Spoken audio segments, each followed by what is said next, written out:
আসসালামু আলাইকুম ওয়া রাহমাতুল্লাহি ওয়া বারাকাতুহু। সম্মানিত দ্বীনী ভাই ও বোনেরা, আমি আজকের আলোচনা করব, বিশেষ করে আমার বোনদেরকে বলবো, যারা এখনো অবিবাহিত আছো তাদেরকে বলবো, দিনদার ছেলেকে বিয়ে করার 13টি উপকারিতা। দিনদার পাত্রর সঙ্গে বিয়ে করার 13টি উপকার সম্পর্কে আলোচনা করব ইনশাআল্লাহ তাআলা। তার আগে বলবো, যারা এখন আমাদের চ্যানেলটি সাবস্ক্রাইব করেননি তাড়াতাড়ি করে সাবস্ক্রাইব করে নেন। যারা সাবস্ক্রাইব করেছেন আমাদের চ্যানেলের তরফ থেকে আপনাদেরকে অসংখ্য অসংখ্য ধন্যবাদ। চলুন কথা আগে না বাড়িয়ে মূল ভিডিওর দিকে ফিরে আসা যাক। আমি আজকের আলোচনা করব দিনদার ছেলে বিয়ে করার 13টি উপকারিতা। দিনদার ছেলে বিয়ে করার 13টি উপকারিতা। আপনি দিনদার ছেলে কেন বিয়ে করবেন? নাম্বার 1, যৌতুক ছাড়া আপনাকে বিবাহ করবে এবং তারা কখনো আপনাকে যৌতুকের জন্য খোঁটা দেবে না। দ্বিতীয় নাম্বার হলো, আপনি ছাড়া দিনদার পাত্র অন্য কোনো নারীর দিকেও ঘুরে তাকাবে না। নাম্বার 3, কখনো তারা পরকীয়ায় জড়াবে না। দিনদার পাত্র যদি আপনি বিয়ে করতে পারেন, কখনো শ্বশুর বাড়ির সম্পদের উপর তাদের কোনো লোভ লালসা থাকবে না।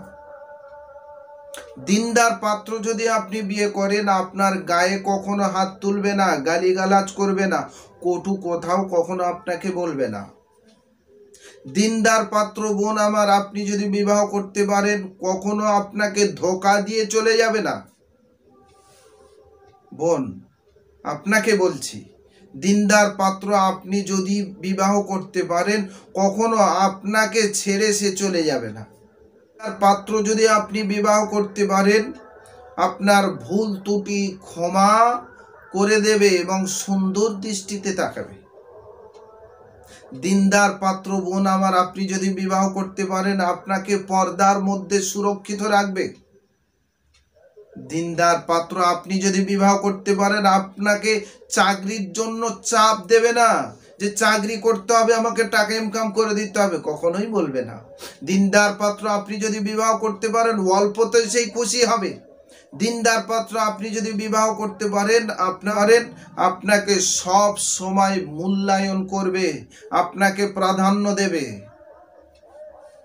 দিনদার পাত্র আপনি যদি বিবাহ করতে পারেন, আপনাকে ঘরের রানী বানিয়ে রাখবে, রানী হিসাবে বানিয়ে রাখবে ইনশাআল্লাহ তাআলা। চলুন সোনার বোনেরা আমার, যারা এখনো দাড়ি দেখে টুপি দেখে ঘৃণার চোখে দেখছো, দিনদার পাত্র আপনি বিয়ে করুন। এই 13টি বিষয় আপনি অনায়াসে পেয়ে যাবেন ইনশাআল্লাহ তাআলা। আল্লাহ পাক রব্বুল আলামিন আমাদের অবিবাহিত সমস্ত রমণীকে, বোনগুলোকে আল্লাহ পাক তাদেরকে দিনদার জীবন সঙ্গে দান করুক। আমিন সুম্মা আমিন। ওয়া আখিরি দাওয়ানা আনিল হামদুলিল্লাহি রাব্বিল আলামিন। আমি এতক্ষণ মাওলানা মুজাম্মেল কথা বলছিলাম। পরবর্তী ভিডিও আবার দেখা হবে। আসসালামু আলাইকুম ওয়া রাহমাতুল্লাহি ওয়া বারাকাতুহু।